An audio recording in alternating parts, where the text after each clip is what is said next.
एक लहान प्रेरणादायी कथा. जिद्द आणि विश्वास. एका छोट्या गावात ऋषी नावाचा एक मुलगा राहत होता. त्याला चित्रकलेची आवड होती, पण त्याच्याकडे चांगले रंग किंवा कॅनव्हास विकत घेण्यासाठी पैसे नव्हते.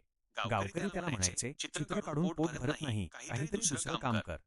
ऋषीने लोकांच्या बोलण्याकडे लक्ष दिले नाही. त्याने मातीवर, झाडांच्या खोडांवर आणि नदीकाठच्या दगडांवर कोळसून झाडांच्या रसाने चित्र काढणे सुरूच ठेवले. तो दररोज न चुकता सराव करायचा.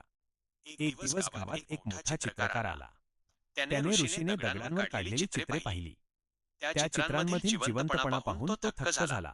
त्याने ऋषीला विचारले, तुला एवढ्या अडचणीतही हे काम सुरू ठेवण्याची प्रेरणा कुठून मिळाली? ऋषी हसून म्हणाला, परिस्थिती कशीही असली तरी माझ्या हातातली कला कोणीच हिरावून घेऊ शकत नाही. मला फक्त स्वतःवर विश्वास होता. त्या चित्रकाराने ऋषीला शहरात नेऊन चित्रकलेचे मोफत शिक्षण दिले. पुढे जाऊन ऋषी देश परदेशात प्रसिद्ध असलेला एक महान चित्रकार बनला. या कथेतून काय शिकायला मिळते?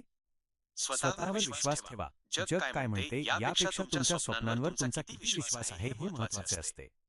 साधनांपेक्षा जिद्द महत्त्वाची. परिस्थिती प्रतिकूल असली तरी जिद्द आणि सततच्या सरावाने तुम्ही कोणत्याही ध्येयापर्यंत पोहोचू शकता.